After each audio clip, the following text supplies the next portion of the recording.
Merci Elsa Bezin. Retour effectivement sur le plateau de La Voix Libre où l'on parle du climat social avec nos 4 invités. Jean-Yves Collet, député PS de Lyon, Christian Pillot pour la CGC, Alain Suguenot, député maire de Beaune, qui n'est pas aux 24 heures de Beaune mais qui est avec nous, et Sandrine Mouret de la CGT. Alors, quand même, cette semaine, il y a eu des bonnes nouvelles. Je pense notamment au contrat d'ampleur pour le chantier naval de Saint-Nazaire et surtout à la baisse du chômage. C'est le 2e mois consécutif, la première baisse sur un an depuis 2008. Est-ce que c'est la politique du gouvernement qui commence à porter ses fruits, Jean-Yves Collet ? Écoutez, en tout cas, elle n'y est pas étrangère. Ce serait un petit peu facile quand ça va mal d'expliquer que c'est à cause du gouvernement et quand ça va un petit peu mieux sur certains indicateurs, expliquer que tout ça n'a rien à voir avec la politique menée. Non, je pense qu'on est effectivement petit à petit sur des indicateurs macroéconomiques qui s'améliorent. Je relisais des documents de l'UIMM, qui n'est pas suspecte de soutenir le Parti socialiste, dire que les marges des entreprises commençaient à se reconstituer, que l'investissement qui est porteur d'emploi à terme repart un petit peu. La FFB, hier, disait qu'effectivement, cette année, en matière de bâtiment, devait être la réinflexion vers des permis. Donc oui, la politique macroéconomique donne des premiers résultats. Maintenant, c'est dans la durée que ça se juge. On est dans un pas de temps très différent de la situation sociale qu'on évoquait tout à l'heure sur un projet de loi. Et ensuite, bien entendu, il faut aussi dire que ce n'est pas que la politique du gouvernement, c'est aussi le contexte international, c'est aussi le travail des gens qui sont dans les entreprises, c'est aussi les initiatives des chefs d'entreprise qui, petit à petit, portent aussi ce mouvement. On est loin de compte, mais enfin, les efforts demandés portent un peu de fruits, avec des finances publiques qui, par ailleurs, sont en meilleur état que quand on a récupéré le pays. Vous dites non, pourtant les chiffres sont là, Alain Suguenot. Oui, non. Et je crois qu'effectivement, moi, je me réjouis que la situation puisse s'améliorer parce qu'effectivement, il faut le rappeler, ce sont les entreprises, ce sont les Françaises et les Français qui souffrent. Alors, ils souffrent à nouveau à cause de cette crise. Aujourd'hui, il n'empêche que c'est bien sûr la politique, y compris de la Banque Centrale Européenne, qui peut être catastrophique à terme, mais qui, dans ses questions, cache l'arbre. Et on est dans un concept aujourd'hui où l'argent hélicoptère, comme on dit, c'est-à-dire que les taux d'intérêt très très bas, font que, par définition, si ça n'est pas bien, la France est peut-être le dernier pays d'Europe qui aujourd'hui bénéficie de ces effets-là, alors que les planètes étaient soi-disant alignées, d'après le président de la République. Taux d'intérêt bas, pétrole bas, ça remonte un peu, et puis euro très bas. Donc c'est la raison pour laquelle on a attendu, alors que les autres ont déjà redémarré. Nous, notre chômage, pour 2 mois consécutifs, et encore le premier mois, c'est un transfert entre les catégories A et les catégories B, mais c'est vrai, ce dernier mois, il y a une baisse. Celle-ci est véritable. Donc je souhaite que ça continue, mais c'est certainement pas à cause de la politique qui a été menée. En tous les cas, des politiques qui ont été menées, parce que il y a quand même eu des politiques d'aide à l'emploi. Oui, mais depuis 4 ans, on a tellement modifié. Puis il y a les emplois aidés qui commencent à porter leurs fruits. Mais c'est pas ce qu'on appelait une inversion de la courbe du chômage. C'est presque 700 000 chômeurs de plus en 4 ans. Très honnêtement, il serait temps en effet que ça cesse. Sinon, on ne pourra jamais assumer avec les équilibres qui sont les nôtres. Donc aujourd'hui, très honnêtement, ça ne va pas mieux. Ça ne va pas mieux pour tout le monde. Je souhaite en tous les cas qu'on puisse réussir ensemble, parce que moi je fais partie des parlementaires qui croient que la France doit réussir, même si c'est pas le gouvernement que j'appelle de mes voeux. Il n'empêche qu'on est encore les derniers de la casse. J'espère qu'on va s'en sortir un jour. Christian Pillot, vous sentez, vous, dans les entreprises, que ça commence à aller mieux ? C'est assez difficile. Il y a certaines entreprises qui, effectivement, ont regardé un petit peu leur carnet de commandes. Donc, pour elles, on pourrait dire que ça va mieux. Globalement, je pense que ça reste quand même assez morose. Et je sais que nous, en tant que CFE-CGC, on attend un petit peu les mois qui viennent pour se faire une philosophie sur une reprise réelle de l'activité économique et sur un ça va mieux.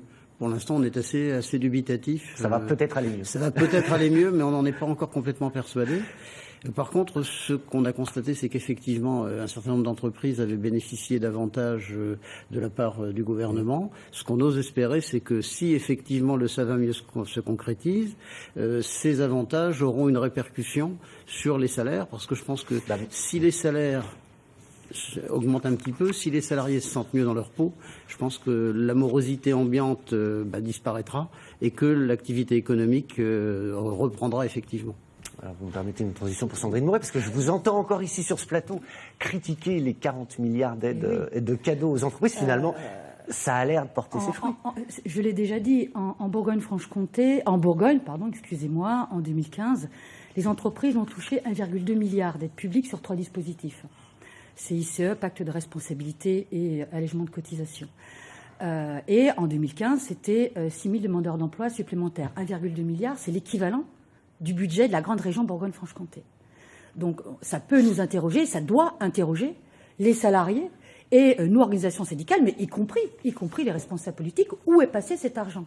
Parce que ça fait quand même cher, et en termes du CICE, ça fait quand même cher l'emploi. Ça fait quand même cher l'emploi. Moi, je me souviens encore, M. Gattaz, pour le pacte de responsabilité, avec son 1 million d'emplois. Alors certes, ça va mieux. Il y a des marges d'entreprise qui se reconstruisent, oui. Mais excusez-moi, moi je suis représentant d'une organisation syndicale et donc des salariés. Ça va mieux pour qui? Ça va pas mieux pour les salariés. En termes d'emploi, effectivement, le mois dernier, l'allègement, la baisse du taux de chômage des catégories A se transférait sur les catégories B et C. C'est-à-dire des travailleurs pauvres, des salariés qui travaillent moins de 78 heures ou un peu plus de 78 heures. Ce sont des travailleurs pauvres. C'est-à-dire que l'emploi va mieux, mais ce sont des salariés qui ont à peine de quoi vivre, à peine de quoi finir leur mois. Et en termes de salaire, et là je suis d'accord avec vous, en termes de salaire, les salaires stagnent, voire diminuent pour une catégorie de salariés. Donc ça va mieux peut-être, mais nous on aimerait aussi que ça aille mieux pour les salariés, parce qu'augmenter les salaires, c'est aussi augmenter les carnets de commandes.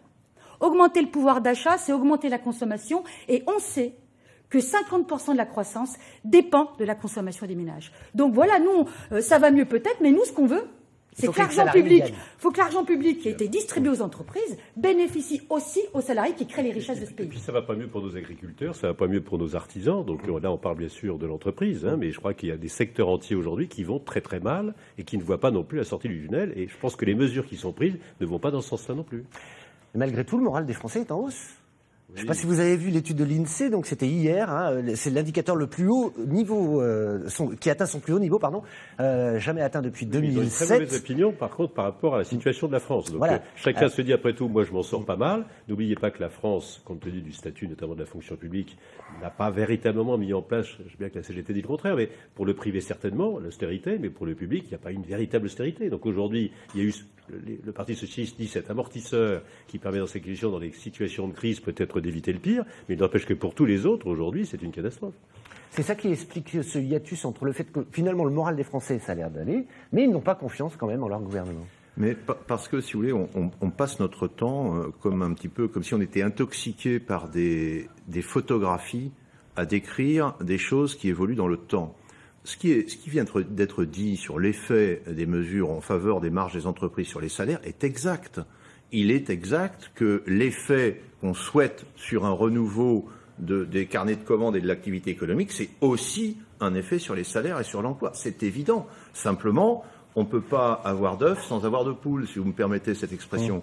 On a choisi une politique de reconstitution des marges, d'ajustement des cotisations, en pensant que cela allait permettre une meilleure compétitivité et un retour de l'emploi. Et on espère aussi que ça puisse déboucher sur une revalorisation des salaires. On a la chance d'avoir une inflation faible, ce qui fait que le pouvoir d'achat est moins impacté par des mesures de stabilisation salariale que si nous étions en inflation forte. Il y a eu un petit geste de fait sur le point d'indice de la fonction publique qui montre bien qu'on est dans cette graduation, dans cette étape de commencer à avoir des effets d'une politique de redressement des comptes publics dont je souligne qu'elle porte ses fruits, qu'elle est faite par l'effort des Français et qu'elle est faite en maintenant nos grands systèmes de solidarité issus du Conseil national de la résistance.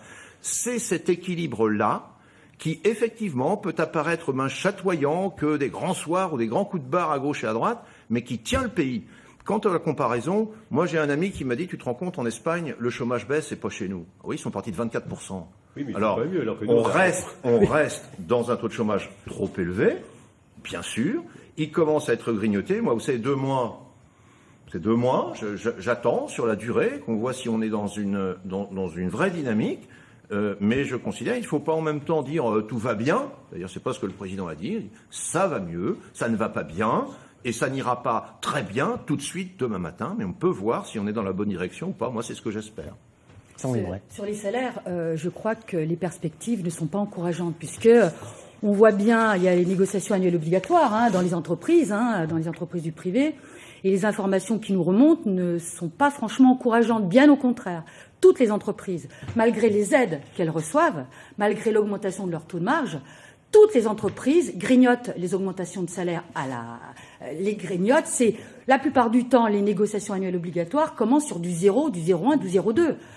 Vous imaginez, ce sont les salariés, même des salariés qui s'investissent dans les entreprises, même des salariés qui sont prêts à faire des heures supplémentaires parce qu'ils soutiennent leur entreprise. Les premiers à défendre une boîte quand elle ferme, ce sont les salariés. Moi, j'ai pas vu le MEDEF devant TRW quand il a fermé.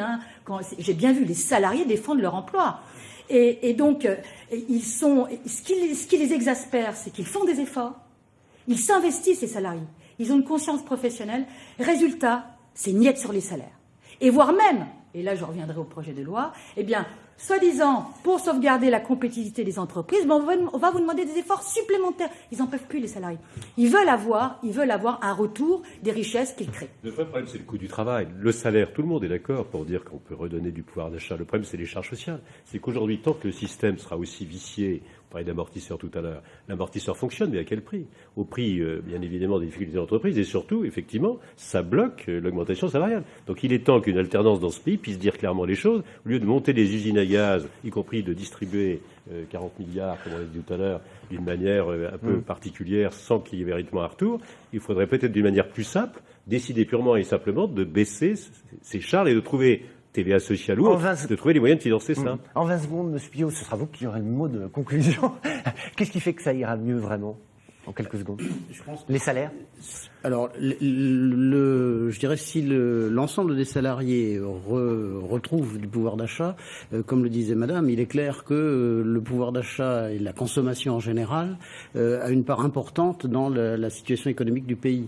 Donc, il est clair que si on recrée du pouvoir d'achat quelque part, à travers les salaires ou à travers un autre système, mais j'ai rien à vous proposer, il est clair que la situation économique s'améliorera et le moral des Français également. Merci à tous d'avoir participé à cette émission. Je vous rappelle que vous pouvez revoir ce débat sur notre site internet bourgogne.france3.fr.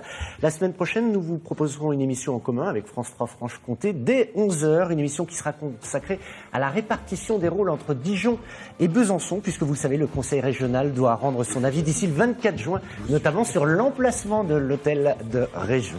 Pour l'heure, c'est le 12-13 qui se poursuit. Très bel après-midi à tous.